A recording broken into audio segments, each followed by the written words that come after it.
Olá para todo mundo, graça e paz. Metodista Filadélfia, em Governador Valadares.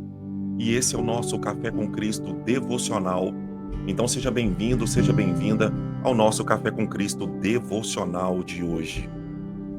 O que está te impedindo de plantar sementes de mudança na sua vida? É sobre isso que nós vamos falar hoje no nosso Café com Cristo devocional. Mas antes, eu gostaria aqui de dar um aviso importante. Nós somos ainda poucos aqui no canal, mas eu já estou tendo dificuldades de notificar aqueles que nos acompanham a respeito das nossas transmissões. Então eu peço a você para que se inscreva no canal, acione o sininho para que o YouTube possa te notificar. E assim você pode estar conosco nesta mesa comendo do pão vivo que desceu do céu. Então se inscreva no canal e acione o sininho. Vamos lá? Gostaria então de ler um texto que se encontra em Salmos, capítulo de número 126, versículo 5. Nós vamos meditar aqui nesses versículos nessa semana. É um salmo que nós já estamos meditando já há algum tempo, mas nós vamos encerrar essa meditação nesse salmo agora, nessa semana. Então eu gostaria de ler esse salmo e compartilhar um pouco aquilo que Deus deseja nos ensinar no que se refere à semeadura, a uma semeadura eficaz. Os Salmos, então, 126, versículo de número 5 diz: os que com lágrimas semeiam, com júbilo ceifarão. Até aí. Que o Senhor Deus possa continuar ministrando a sua palavra em nosso coração e que essa palavra possa gerar em nós frutos, muitos frutos e uma colheita abundante. O Salmo 126 é um salmo que é descrito pelos estudiosos como salmo de romagem ou salmo dos degraus. Eram cânticos que eram entoados pelo povo de Israel quando peregrinavam para as festas que aconteciam em Jerusalém. Então, essa expressão degraus, elas falam de subida, porque Jerusalém ainda hoje fica em um lugar alto, mas também traz uma conotação espiritual, fala sobre subir, fala sobre alcançar esse lugar alto. Na cultura bíblica, nós aprendemos, especialmente no Antigo Testamento, por meio dos lugares em que Deus se manifestava, né? Lugares altos, montes como o Monte Sinai. Então, esses lugares, eles simbolicamente e pedagogicamente nos ensinam que Deus está em um lugar alto e que nós somos convidados em Cristo a alcançar este lugar. Embora Deus, na sua graça, misericórdia, no seu amor, que é constrangedor, como diz Paulo, desceu para nos alcançar. Então, o homem, ele não sobe por si só.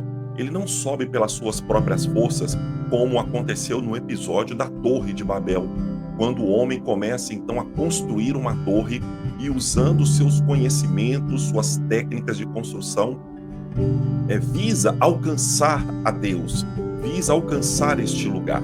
Mas este lugar, hoje, para nós, ele é acessível, mas não por meio daquilo que podemos fazer, mas daquilo que Cristo já fez na cruz.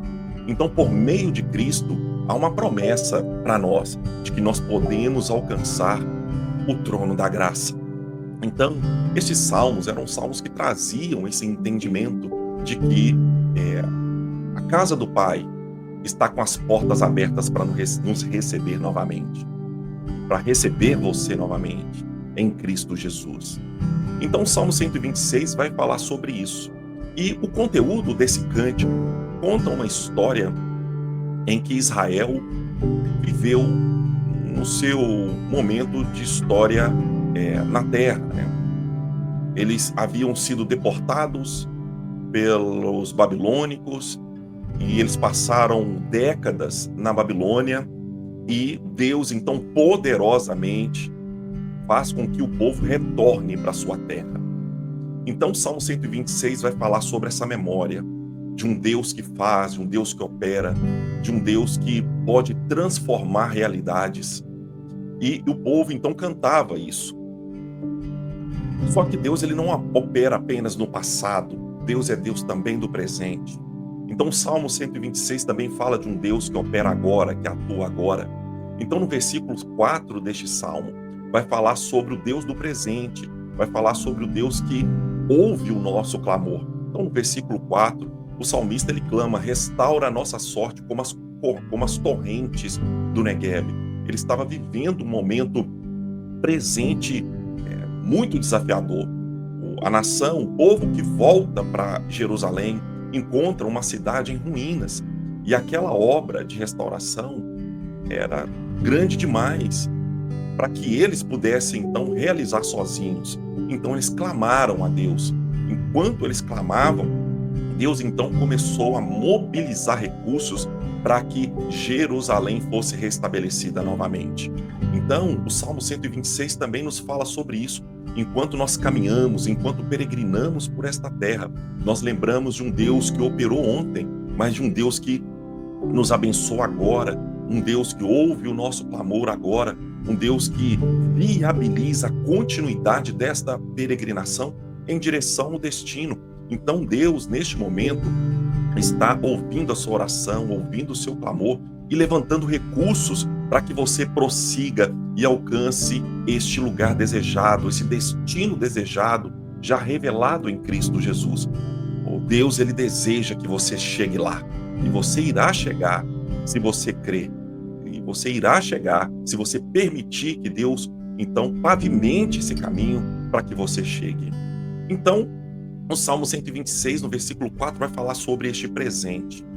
E agora, do versículo 5 para frente, nós vamos ver aqui o Salmo 126 falando do futuro. Porque Deus é Deus do passado, Ele é Deus do presente e Ele também é Deus do futuro. Então, o salmista aqui, ele vai levar o povo a lembrar de que Deus é um Deus que conclui a sua obra.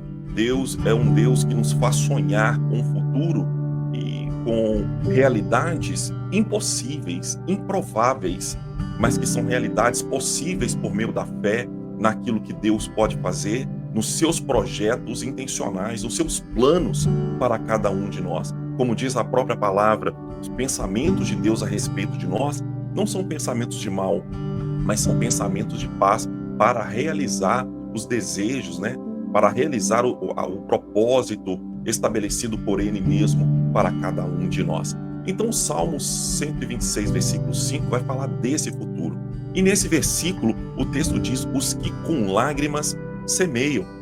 Então, aqui o texto está dizendo que esse caminho em direção ao futuro, ele é pavimentado com uma semeadura regada com lágrimas. Então o salmista aqui vai falar, a partir do versículo de número 4, sobre este ambiente, que é o vale ou o deserto do Negueb. Este ambiente, então, vai ilustrar, vai trazer uma imagem, uma descrição a respeito daquilo que o salmista estava pedindo a Deus. Restaura a nossa sorte como as torrentes do Negueb. As torrentes do Negueb é uma realidade que pode ser vista ainda hoje.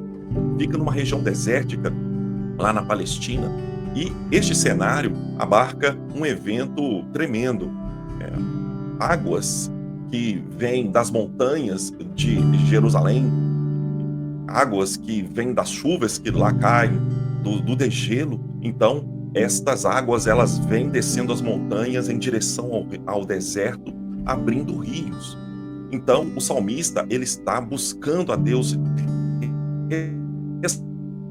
restauração para si, para a nação de Israel naquele momento, nesses moldes, nesta realidade, nesse contexto agrícola, em que a semeadura, às vezes, ela é feita com lágrimas. E nesse caso, literalmente feita com lágrimas. Por quê?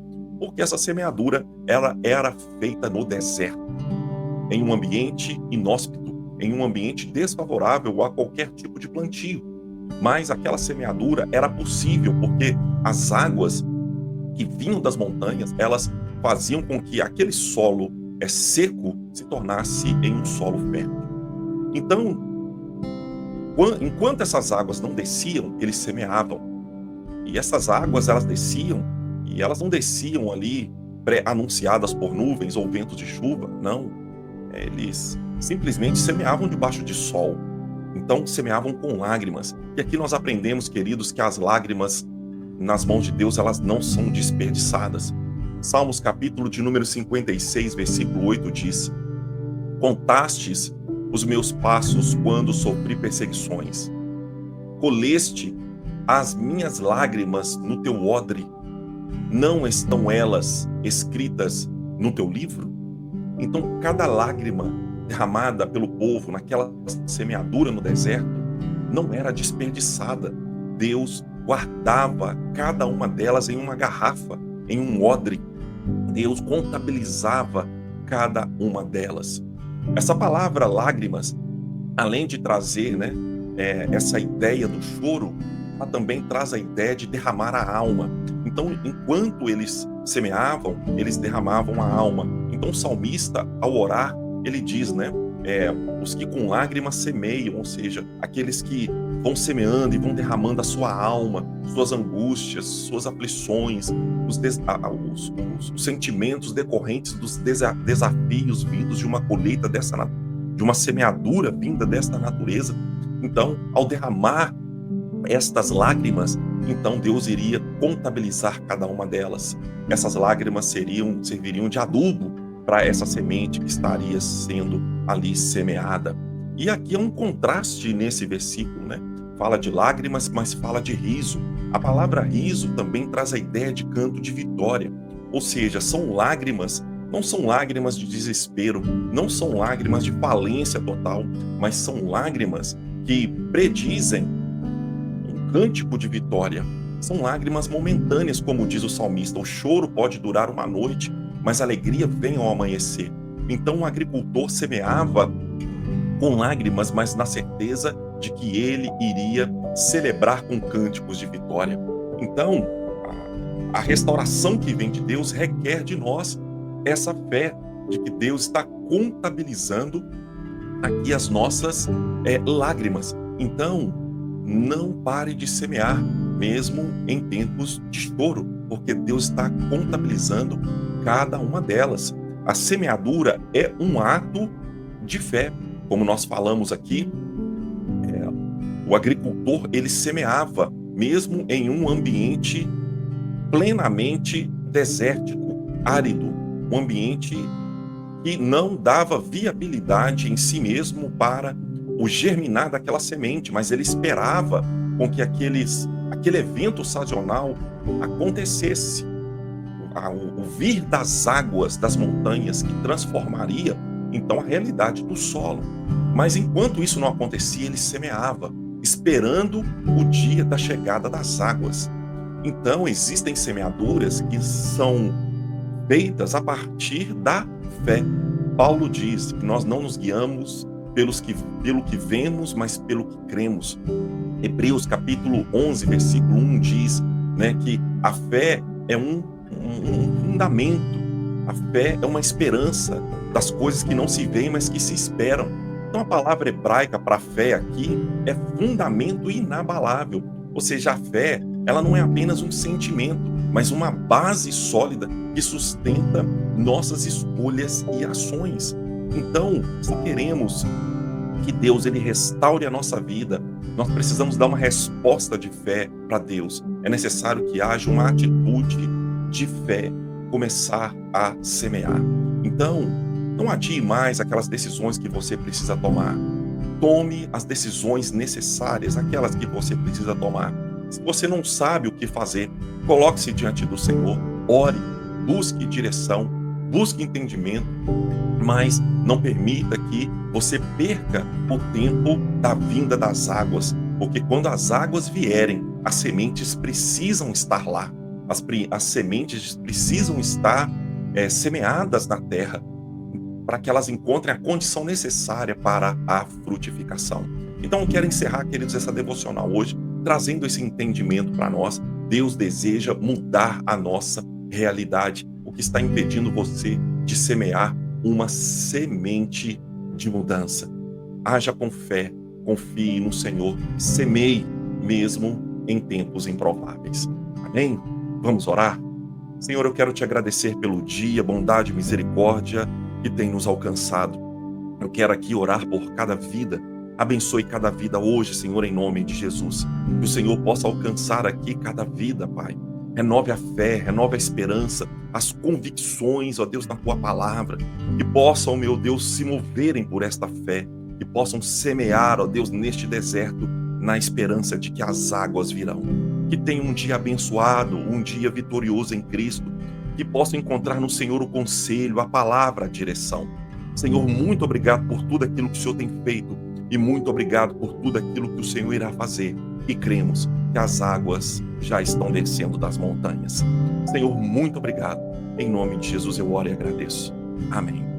Que o Senhor então possa continuar abençoando a sua vida, a sua casa e a sua família e que tenham todos um dia abençoado e vitorioso em Cristo. É tempo de semear. Semeie com fé.